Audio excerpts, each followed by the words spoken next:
Welcome to the first show of Just So You Know, a show whose goal is to make sure you know what's going on. What's going on in the local area, what's going on in Solano County. I'm one of your hosts, Manveer. I'm a senior at UC Davis. I serve in the United States Air Force as an intelligence analyst at Travis Air Force Base, and I'm a newly elected trustee at the Travis Unified School District. It's my pleasure to introduce one of our co-hosts, Anna Petero. Anna Petero is a newly elected trustee at the Fairfield Unified School District, a professor at Napa Valley College and Solano Community College. And lastly but not leastly, our special guest, Mr. Mike Silva. He is a newly elected city council member at the city of Vacaville and previously served as a trustee at the Vacaville Unified School District, and he is a professor of biotechnology and biology at Solano Community College. Mike, thank you so much. Anna, thank you so much for doing this with me. It's a pleasure. And the first thing I want to ask you guys, you all of us are elected. We all ran campaigns. What was your experience like running a political campaign? Anna, we'll start with you. Oh, well, this was my second campaign, ran at it. I ran in 2016, and I lost by 72 votes, and I didn't know what I was getting into. I started in May and said, I really want to run for office because education is so important to me. And so the person I came in contact with was Monica Brown, who was a supervisor, and she was, at that time, was a board member here at Solano Community College. And we would see her everywhere. She'd be at the baseball game, she'd be all over the place. And so I started asking her questions. I happened to see her at a school board meeting, and she says, "What are you doing here?" I said, "I'm thinking about running for office. I don't know what to do." She showed me everything. She goes, "Here's what you do, here's who you contact, and here's figure out how much you need to raise." And then she showed me about I didn't know anything about lists of voters. So you had to get that information together, and then just the process of getting an IEN number to fundraise, those kinds of things, and that you don't even know about. You say, "Oh, I'm just going to run, and here's what I do." You have to file at a certain date. There's so many deadlines, and then just the process of going door to door. That was my first experience. I lost by 72 votes, and I continued to be involved. I started with the Adopt a Street program. I attended school board meetings and the like, and then ran again in 2020 and was successful. And the most important part was just getting endorsements from everywhere, because you have to fundraise, right? What was your experience like the first time you ran? So I ran for Vacaville School District's school board, and then 2 years later ran for Vacaville City Council. But I do not like campaigning. I do not like it because, well, there's good and bad about it, and I think naturally it's common for us to focus on a lot of negative stuff. And I think for someone who for me, as an educator, I want to bring people together, and that's the goal. Like, you want to be a part of the solution. You want to figure out how to collaborate and bridge those divides, particularly as someone who has dedicated his life to being able to, bridge those divides and create more opportunities. So campaigning, you start seeing the worst of some people, but you also start seeing the best of people. And through that, you start learning about the dynamics. And I think it's really important to identify your values, identify what barriers you're not willing to cross, and to stick to that. I think one of the reasons, and this is from feedback from different folks that I entrust to give me good, honest feedback, is that one of the things, like, you're genuine, Mike. I didn't mean to be. I am who I am. And what I've learned through campaigning, because a lot of people are going to tell you, I don't know your experience, like, well, you need to say this, or you need to do this, or you need to act this way, or you need to dress this way, or whatever. And for me, in the end, it's just like, you know what? If I'm going to lose, I'm going to lose who I am. If I'm going to win, I'm going to be who I am. Because that's who I am and who I stand and what I stand up for. And if I make mistakes, that's okay. Life is part of making mistakes. I'm in science. Like, research is about making mistakes and learning from them. So it's, to me, in many ways, it's kind of been a natural transition. But talking about how to cope with a lot of negativity, a lot of false things people put out there, because a lot of times they'll put stuff out there and it's like, well, why don't you come talk to me, man? Like, you know, Yeah. essentially what I learned is that I kind of go by this book called The Four Agreements. And so anytime I'm, you know, and one of the things about not taking things personal, and there's been other mentors I've had in the past that's kind of helped me out through different, you know, parts of my transformation in my life, of where I was and who I continue to strive to be. That, you know, you can't control what other people say or do, but you can't control how you react to that.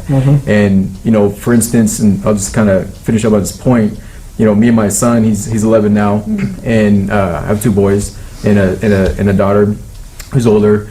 But my son, my 11-year-old, we go on runs, and he's like, you know, it's hurting, my leg's hurting, this and that. I'm like, well, those are just distractions, man. Focus on the goal. Like, our goal is to make it to that next corner. Don't let these distractions stop you. And he's like, that doesn't make sense.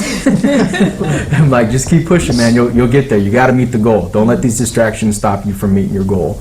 And what you learn over time is that you keep getting better, you keep getting stronger, and you're able to achieve those short-term and eventually those long-term goals. So That was very well said. One thing I want to say. I've had the pleasure of meeting your son at the MLK event a few months ago, in Vacaville, and he was a brilliant speaker when he presented his speech. And the one thing I want to point out that you mentioned was the idea of being genuine. Yes. That it's unfortunate that that's what is needed. That, oh, he's genuine. Like, it's should be a just given, sad. right? Yeah, it should be. It's sad to see that it's not, and that just someone being honest Yes. is so new. And I mean, seeing what Right. happens in DC, Yeah. it's like I can understand why. And like the one thing I'm passionate about is making politics positive. Yeah. That it can be a force of good. What was your experience like? Man, with what you have added, with what you have said, I share the same thing. The hardest thing for me wasn't as much like that stump speech that you give to everybody. I got used to that. It was the having to do it day after day. The just trying to get, like what you said, like what's the goal? Yeah. And man, there was I remember some days of my dad coming home from work and saying, "Hey, are we going to go campaign today?" I was like, you know what? It's election's like 2 weeks away. I'm done. This is too much. And he's like, "No, we got to go. Every vote counts." And he kind of reminded me of the importance of getting back up after you're tired. Yeah. And I remember canvassing door to door, every couple houses, and one of them was I was at a house. I walked to the street, and a guy was at his window. And he basically yelled at me from his house, like, "Hey, don't come here." I hadn't even rang his doorbell or knocked on his door. But we're at the point in society to where we don't want people to come talk to us almost. We put barriers of interacting with folks. Like, for example, this is the funny one. I thought it was funny. Yeah. I have an odd sense of humor. The ring devices at people's houses. Mm-hmm. That you ring the doorbell and you get screened before anyone really open the door. We want so much proof of who am I going to talk to behind that door. That we want all this evidence and to make sure. And I understand that some part of it is safety, but I think it's also we just don't like talking to each other as much as we used to. Yeah. And that's something I hope we do more. So overall, though, I liked campaigning. I liked doing it. It was fun meeting people, sharing my opinions with them, hearing from them, and listening. Yeah. So that really kept me going after my dad got me out of the house, which was a little difficult sometimes. So overall, I liked it. Yeah. And just campaigning in the middle of COVID, you know, just knocking on people's doors and just the apprehension of that all. And then you learn that there's a different way to campaign. Social media was really important. I had so much fun doing the cooking with Mike. Oh, yeah. Because we learned so much. I mean, you learn so much more about the candidates that you wouldn't necessarily learn from them just knocking on the door. And then, so one of Mike's fundraisers was one of the groups, the Democratic Northern Dems group club put together a fundraiser for Mike. And it was lots of fun. It was cooking with Mike, and he taught us how to make this awesome guacamole. So we learned a little bit about the person's culture. You learn a little bit about the food they like to eat, and they teach you something. And so you get a little bit more of the personal side of it, I think is wonderful. And so that was really cool to see. And then your son was in it too. Oh, yeah. Yeah, I tried. That was such a good guacamole, by the way. But things that we learned about the candidates that we wouldn't necessarily learn. while knocking on doors, like I said, they want to have like these town hall meetings and the like. So I enjoyed campaigning in that, for that respect. And the reason why I wanted to do it too is like, I didn't feel like on that board that you got the teacher's perspective. And and so here it's like now you understand where teachers are, what they're going through, and somebody's on that board who understands where they're coming from.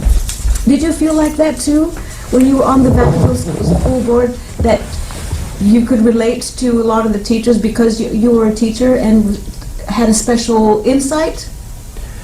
As an educator, Yeah. or well, yeah, I think that's. I mean, so that's valuable because then you're able to relate. So it kind of goes back to diversity. So and diversity comes in different forms, not just through our racial and ethnical experiences, but it also comes through the diversity of our work experiences and our insight into that. And all of that, comes together, and that's one of the valuable things of having a 5 or 7 person board, because it helps ensure that rather than having one person make all these decisions and their best, what they feel is best, a lot of times there's just certain blinders or certain things that we just don't relate to, that we don't know. And some very simple, like this morning, school's back in.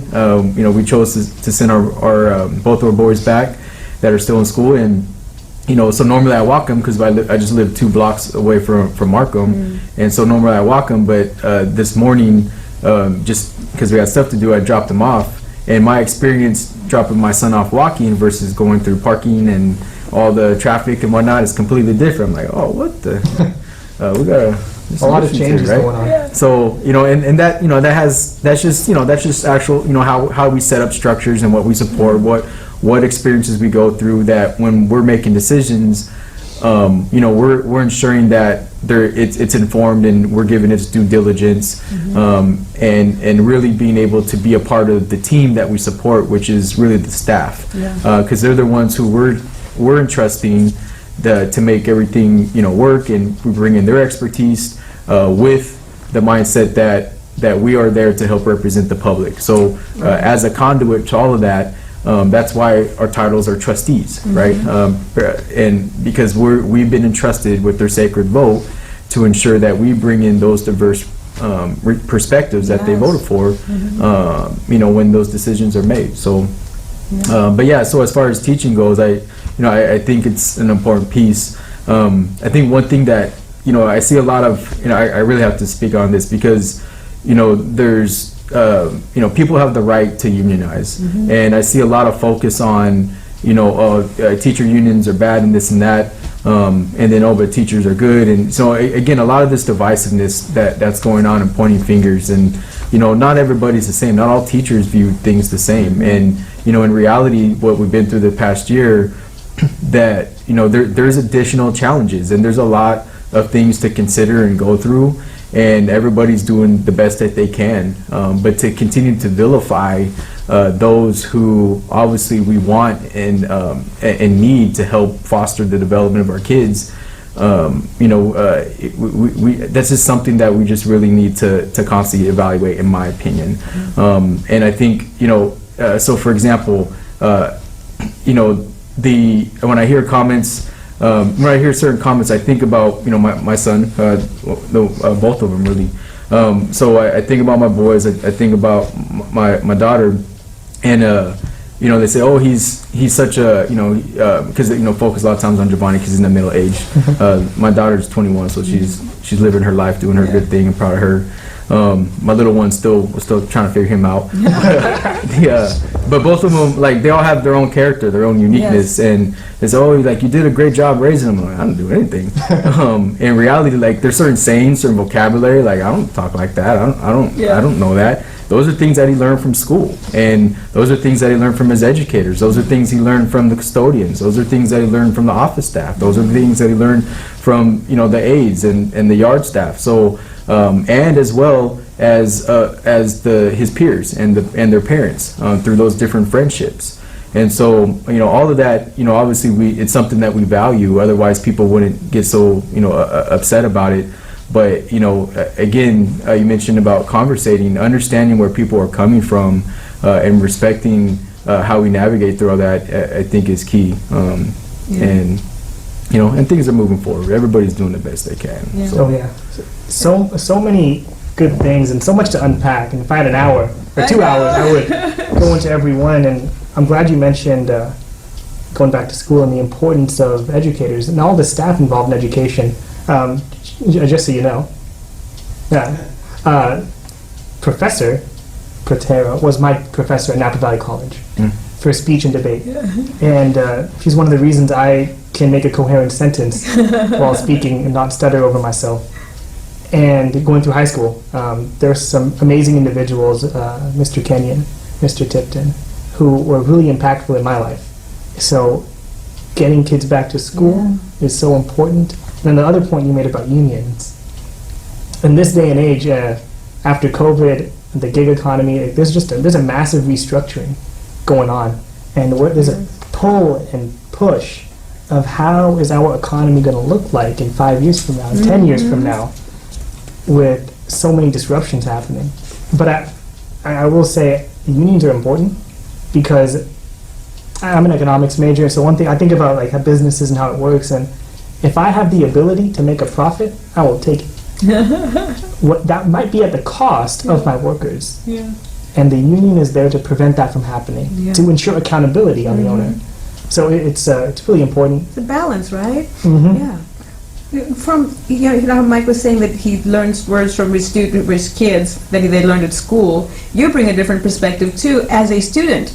Yeah. And Gen Z, you're the front end of Gen Z, which is all the students we're serving right now. And It's so interesting what's that perspective. like? It's humbling to think that I used to be a student at Bandon High School in 2016 when I graduated. That I went through Travis Elementary, Center Elementary, Golden West Bandon, and now I'm responsible for that school. It's humbling. It's a little mind-blowing to think that's even possible for someone at 22 years old to be able to tackle these huge problems of why don't we have new classrooms built? Why haven't we built schools in the past few decades? Why do we have to fight to get something for education? We have to advocate so much for something so needed. It's sad. If there's one thing we should value in a country, in a society, is education. It doesn't feel like we do. And I hope one day we can fund education more than it needs. We shouldn't have a surplus of 10,000, 100,000, then start going to deficits, and it's like we're running a business that's not functioning. And we're not a business. We can't just make profit and sell something. Because the taxpayers fund us. So, and we're responsible to them, right? Am I going to start questioning federal policy on state policy on funding? And maybe not today. Maybe down the road. But one thing I want to ask both of you. We kind of went over campaigns. I'd love to ask, what was the one problem you wanted to solve that got you into politics, that you realized that is occurring in front of you, that motivated you to run? What would you say that one problem was? We'll start with you, Mike. So a couple things. So actually on that point, I think it's important that, and this is somewhere where I continue to evolve and learn myself, is putting money into a situation. Yes, it's needed, but quite honestly, I'm tired of money going to something that quite honestly is just getting exploited, particularly for kids that need it the most. And it's something that I see continuously happening. In different forms, where you have people collecting a salary, or getting promoted, or getting these grants or whatever it is, and it's not just in nonprofits, and it's in a lot of different areas. So you have people championing these terms of equity, but in reality, how is that actually making the impact on the kids that you're saying? Because otherwise, we're just sitting there and exploiting them, and and I feel my tone changing here. So I'm irritated with it because go for it. There's a term called poverty pimps, and and part of me just I heard that phrase yesterday. I actually have not heard that phrase. Can you go into a little bit what that means? So essentially, you just have people collecting money on the backs of people in poverty, or using them to help support their to get ahead, to for whatever reason is. And maybe it's something that was well intentioned, but there's one thing that's the common issue where a lot of those maybe well intentioned things are, right? And I shouldn't be so negative, to be honest, but at the same time, people that come in to help you have to be inclusive to the community that you support. They have to be a part of those discussions. They have to be a part of those solutions. And you know, part of me as an educator, it's not to me just to give them all this knowledge and okay, go ahead and do it. It's really to how do I help empower them and then help support what they seek. So for me, in my perspective as a representative, yes, I'm representing the voice, but at the same time, I also have a duty and a responsibility to help others come together and help them guide them towards identifying what their issue is, and not just look at the symptoms, but to address the root causes, to identify the root causes, address the root causes through certain solutions. And then in my role is to be an advocate to help. How do I help them navigate to implement those solutions? You know, I was in this conversation, and it's about okay, how do we move forward? Well, you know, if we're talking about equity, the goal is equality, right? But you're never going to get to equality until you actually start addressing the inequities. And so coming up with a plan that's totally inclusive of all these different areas to get from A to Z, whatever that is, that's part of the process. And I think one thing that quite often happens, and I think a lot of times it's based on the funding, we're able to fund projects here and there, but it's never really a cohesive collaborative approach. So kind of to the next point, one of the things that I really want to try and do is again start breaking down those silos, because you see a lot of folks, oh well, that's, you know, it's now that I'm on the city council, one of my issues was, you know, I see our school districts being able to, they're doing what they can with what they have, they're running pretty lean, and the kids are in school, you know, 6 hours a day normally. And so what about the rest of it? You know, so how can our city support the ability to help impact student achievement?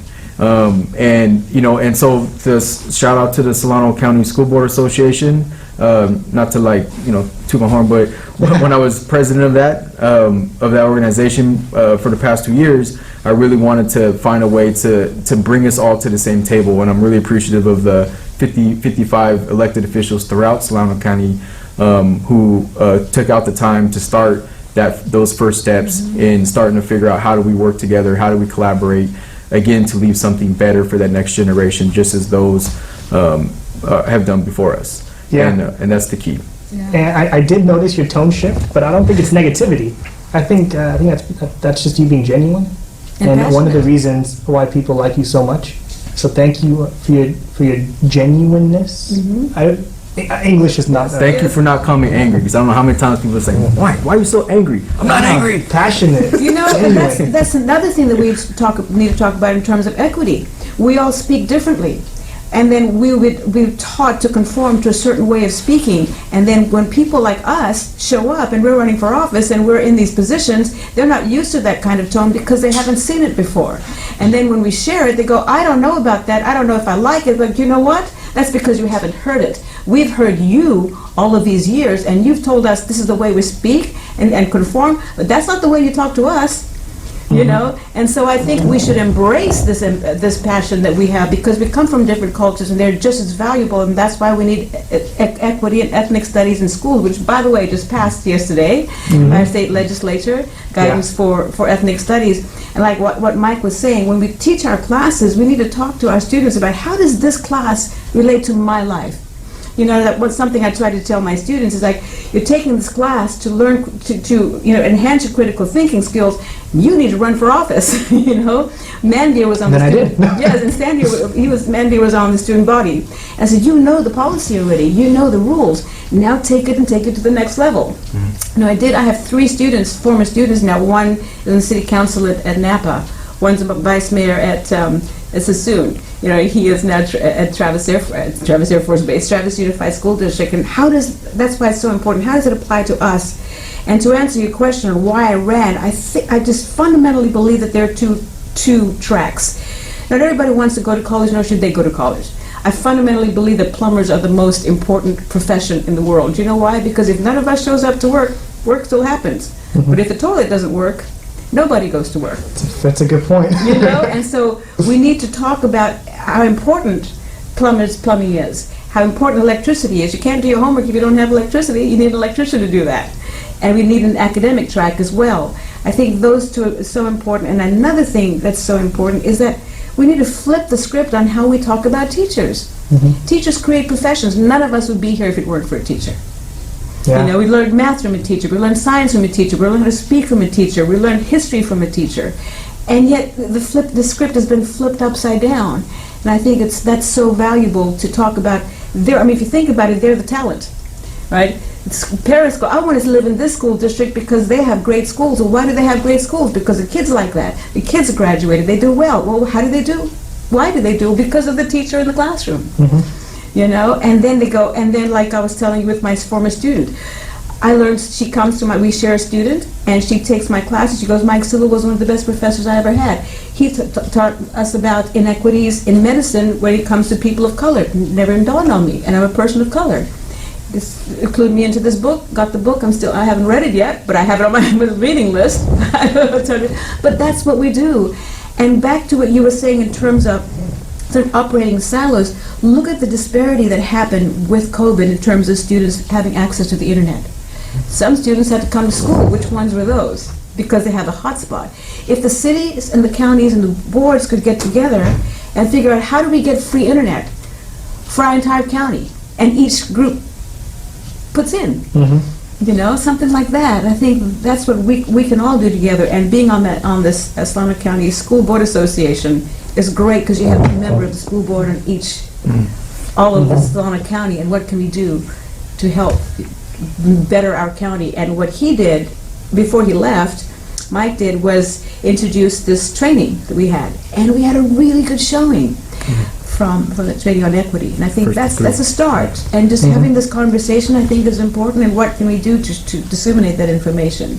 Yeah. What are your goals? I mean, he talked about not being, in your little silo, as you say, right? And our little corners, and then trying to expand that. How do you see?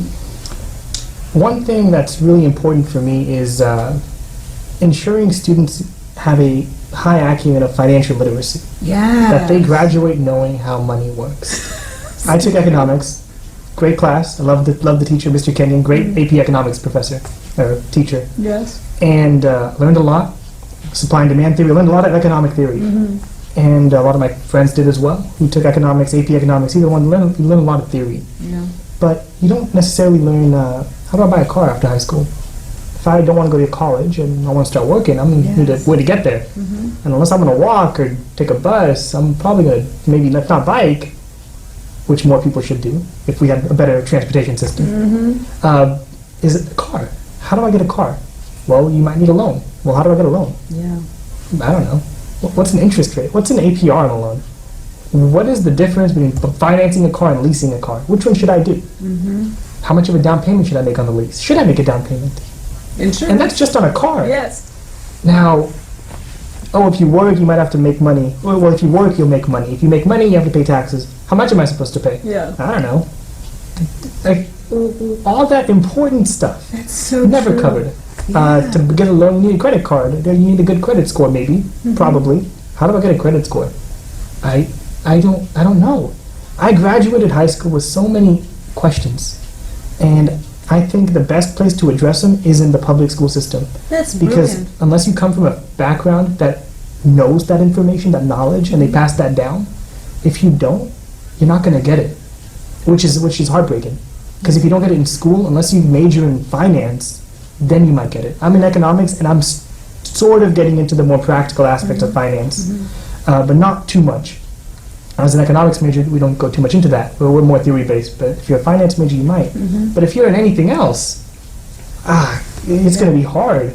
So financial literacy is really important to me. Poverty is cyclical, and I think the best way we can break that is by ensuring students know how to handle money properly before they leave high school. Because that's the one moment in time where we can make a huge impact on their life. And what you mentioned with the trades, crucial. Not to belittle myself, I can't use a power tool to save my life. I could not build a single thing. We just got our flooring done. Amazing guys. I have no idea what they're doing. They're using power tools or cutting stuff. I don't know. Yeah. And they had to know math. You need math for that. You know? The trades Yes. are crucial, and you mentioned it brilliantly. And real big picture, we need to ensure we have more robust trade programs. Why? Those jobs aren't going anywhere. You can't automate to change someone's flooring from carpet to wood. You need people to do that. Yes. Automation is going to kill a lot of jobs, unfortunately, in the next 10, 15 years. Artificial intelligence will disrupt the economy like I have no idea. But a lot of these trades, building houses, flooring, electrical, plumbing, that's not going to go anywhere. Building roads. We need people to do that. And I hope that by working in politics more, I can ensure that that is there more. And super, super big picture, maybe, just maybe, if we increase the supply of folks who know how to do this work, we can encourage or incentivize corporations to return to America to manufacture. One of the reasons they left, more free trade, they can go somewhere else, cheaper labor supply. Yeah, that's one of the downsides or upsides of free trade. Yeah. Now, how do we bring them back? Show them that we have a competitive labor here, and we can do it. It all starts with public schools. Oh yeah. So those are the big things for me. Yeah. Those are the big things for me. That's wonderful. If I can add on to that, I think, so, like you said, there's a lot of different comments, but things to unpack. But one thing, just so usually like when you come on to anything, like the first year, you just want to like listen and learn, you contribute where you can, because there is a lot more that you see differently once you're invested into it, and get different trainings and start understanding, looking at it from a more empathetic point of view. Okay, now I understand why this is the way it is and this and that. To me, I've basically come to the point where everything in our society should focus on innovation, entrepreneurship, and community within a safe place. So innovation is how do we support those, how do we support the creativity of our youth, and really throughout our ages. So that's, to me, that's where you can still involve STEM, science, technical, engineering, mathematics. So we can still foster that innovation of learning from mistakes, learning how to build, how to create, and then with those, how do we actually make a living off of it? Things aren't free. There's no such thing as free, right? For econ, right? So on that note, how do we, and to your point, how do we become more appreciative of what it takes to run businesses? And when we say raise taxes, understand what that means. Or when we lower taxes, what does that mean? How does that impact the priorities that we've set in place as a society? And through all that, through the wins and losses, throughout it all, how do we also find ways to give back to our community through community service, through helping others? And I've seen a lot of work that you've led with your students. In mine, it's okay, we have biotech students, you guys have this knowledge, now it's your responsibility to share it with the next generation. Yes. So we go out to school sites, and we have them come out to our biotech lab and do hands-on learning experience. Because what I also notice, and when we talk about trades, one thing that I'm very cognizant of is, there's different paths that have come up through the centuries, really, and the role of education in trades. And when you have, let's say, a pathway, and we go back to disparities, is a wealthy family going to allow their kid to go to a type of trade, or are they going to keep pushing them to go towards a college path? Versus someone like my family, hey, mijo, yeah, if you want to, mechanic, that's a good job. Those are good jobs, and they are good jobs. But when you start looking at it, all my fellas that I know that went that path, like, man, I want to be a supervisor. I want to be this. I want to be in a leadership position, because that's where the money's at. That's where the decisions are made. That's how I can impact my workers. And so they're still required. They still have the opportunity. So I'm not saying shut that door out. But if all we're doing is now creating kind of another form of a track system, to where we keep ensuring that we have these disparities that are represented, that's just something that I've been, cognizant of and questioning. But in the end, this is the land of opportunity. We have to ensure that those opportunities exist. And what we also have to realize, even, as myself, my generation, and this is critical, I'm sure, of every generation that I think about it, but things don't happen automatically. Things don't happen quickly. For me, I have debt that I've accepted, but I'm determined not to ensure that that debt is passed on to my kids. So that way, again, I set them up for that quote-unquote generational wealth, for better or worse. And so, if I had to take out the student loans to go to college and figure out how to make sure that they don't, or find a way for them not to, then if college is what they feel is in their journey, to help them support that path, so that way they're not, in debt, and to learn, how to best invest those funds and set them up to succeed. Yeah, you talked about student loans, and it makes you wonder, like, what's the cost of education, and how it is increased so dramatically, maybe in the past 50 years. Yeah. I've heard stories of like credits being $1 or $4 a unit when I went to college. $4 a unit for When my college. husband went to college, it was free. And now you're thinking $250,000, $500,000, 100,000, Yeah. and everything else in the economy hasn't increased by that much. By the time I graduated from college, even from graduate school, I had no debt. Like maybe a candy bar went from like 20 cents to 50 to like $1, $1.20, yeah. $2. Mm-hmm. Didn't go from like 50 cents to $2 to $20 to 40 to 200. And yet So- the minimum wage is still so low. Why has higher education become so? Why has it become so expensive? I don't know, and I would love for someone to tell me that, because And because it's higher doesn't make it better. Like I say, like I understand what you were saying about the trades, but what we also need is to change our language. What makes a professor or an engineer that much better than a plumber? Just because you're a plumber, it's like, and you didn't go to for academic training here. You went to trade school. You can be a business owner. Because I was thinking, when you do those, when you come out of high school, you should be able to, if you want to start a business. And have those skills. We would have had those skills if you had financial literacy in high school, right? And so while somebody's learning to be an engineer, somebody's starting their own business and hiring people, And I think if we change our language, because we even just the language, like blue collar versus white collar, now we're saying blue collar is less than.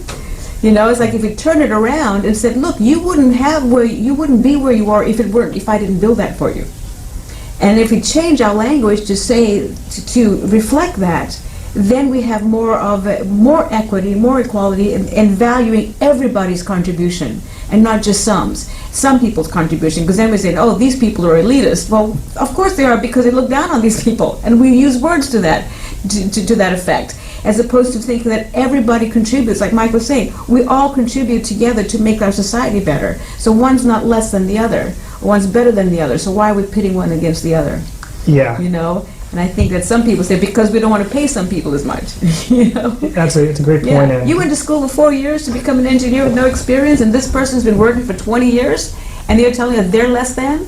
yeah, I'm glad we could do this. I mean, I could talk to you guys for hours probably, Yeah, and if someone could ask, well, what happens after this? Well, nothing probably happens, but it's through conversations that you have change. Yes. So, Yes, so I actually want to, I got to point out that, so California has 15 colleges, community colleges that offer a bachelor's degree now. Yes. And so Solano College offers one of those 15, and of those 15, there are 2 that are biomanufacturing.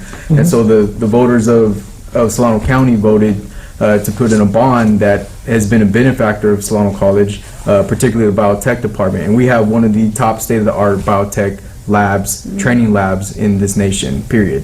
And as we continue to develop that, we are able to, quite honestly, provide education for $10,000-15,000 total cost, tuition, to where students come out of there with a bachelor's of science degree. If they want to continue with the master's, we just had a guaranteed transfer admission to a master's of science. It's an online biotech That's a- program. And our students are getting hired before they graduate, That's great. making a good middle class income. Yeah. And so this is something that's been established, originally from Professor DeClos. Ed Ray came on, Dr. Sandy came on full time when I came on full time here.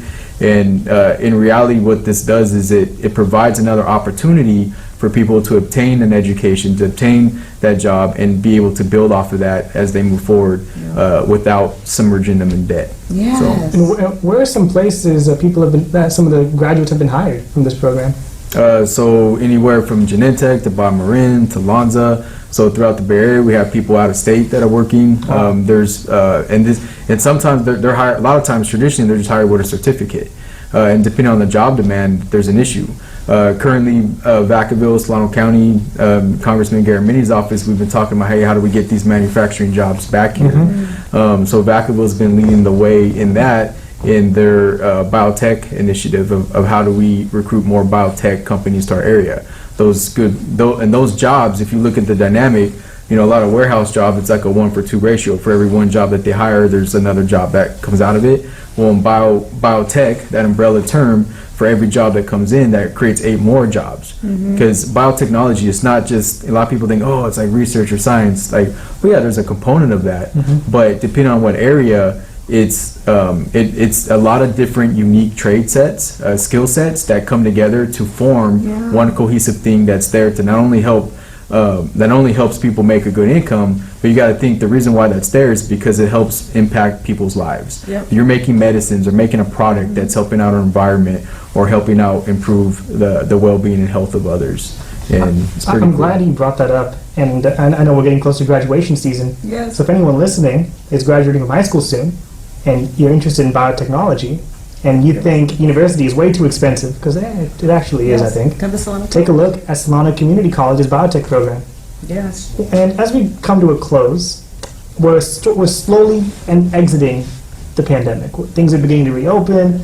The stock market's going up. Schools are reopening. I want to ask y'all, what's one thing you learned, or what's a skill you acquired when you had all your downtime at home over the past year? What's something that you developed?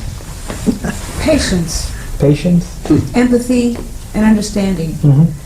As a teacher, just because everybody's lives turned upside down, and ours as teachers, just the amount of work that you had to put in, putting classes together, taking distance education classes to be able to teach that class, and then understanding that the students have to go through all of that too. And we have students who have children, students who are coming into college for the very first time, and just all of those dynamics and understanding, man, we're all going through this together. I understand your pain. You understand where I'm going through, because I would say during the summertime, I was 2 weeks ahead of my students. Just in putting content in, and that was just exhausting. And then understand that they're going through the same thing. So learn empathy. So I don't penalize for late work.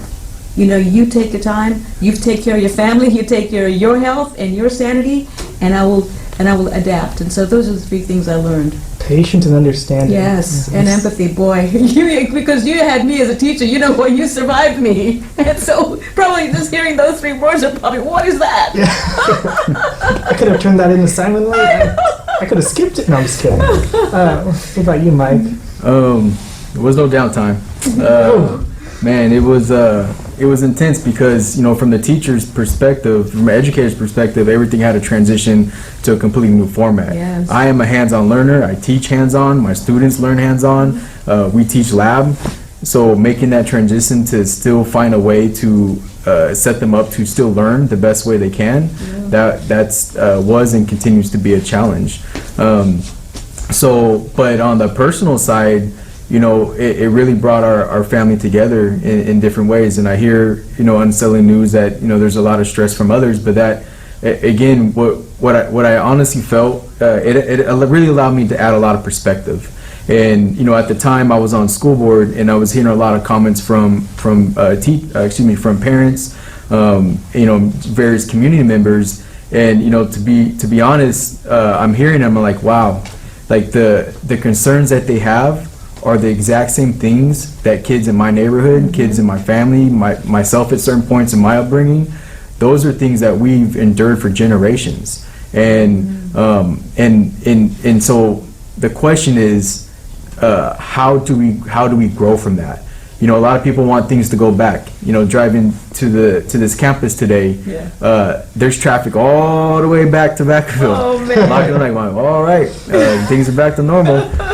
Good thing she won't penalize you for doing that. So the question is, we just, our whole nation, our whole world's been through something, and we've, and it's pitted family members against each other, Yes, friends, absolutely. colleagues against one another. The question is, how do we learn from that? How do we grow? How do we come together? And how do we move forward in a more inclusive way forward, again, to make sure we leave something better for our kiddos? So, Yeah. For me, I learned how to make pizza.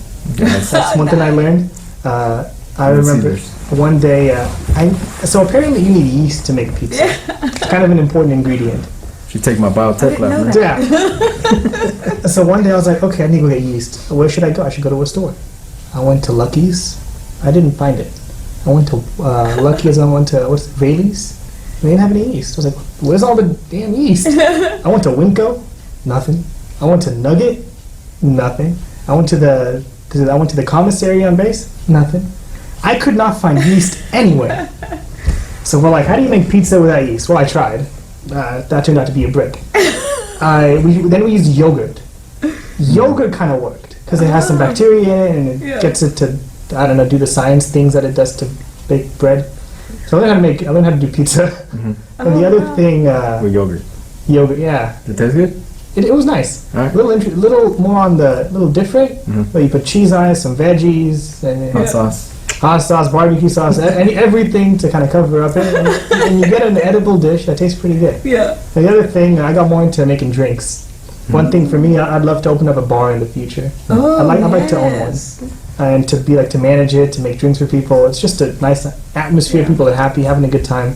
So I became a casual, rudimentary bar maker, bartender Bartender. for myself. Now, on a final note, do you have any final remarks? I just, this was really cathartic, this was helpful, this was very informative and instructive, so it was really nice hanging out with you guys and learning so much. You know, and just all of our ideas and what we're passionate about, what we can do for our community. I think that's so important. It's, a lot of people tend to focus on the bigger picture, like what's going on a national level, but to focus on what happens within our community is so important. I Yeah, think that's elevating wonderful. local stories so Yes. people know what's going on. Thank Yes. you for helping organize all this. Oh, thank you. Thank you to Solano College for allowing for us access hosting. to the facility. Thank you to Greg for being here to help run the studio. Any final thoughts, Mike?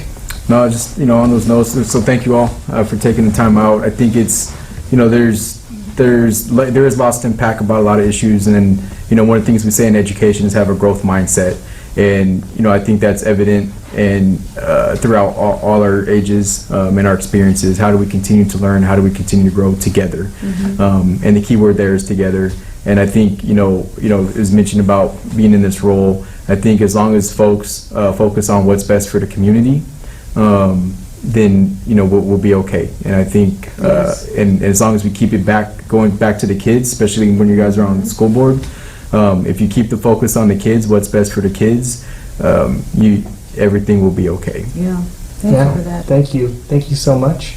Thank you for coming on. It was a pleasure to speak with you. No, thank you. Again, it's a pleasure to speak with you. It's been a few years since we spoke last time. And thank you to the audience for tuning in to our first episode of Just So You Know, a show who, after you listen to it, hopefully you know a little more about what's going on in our local area.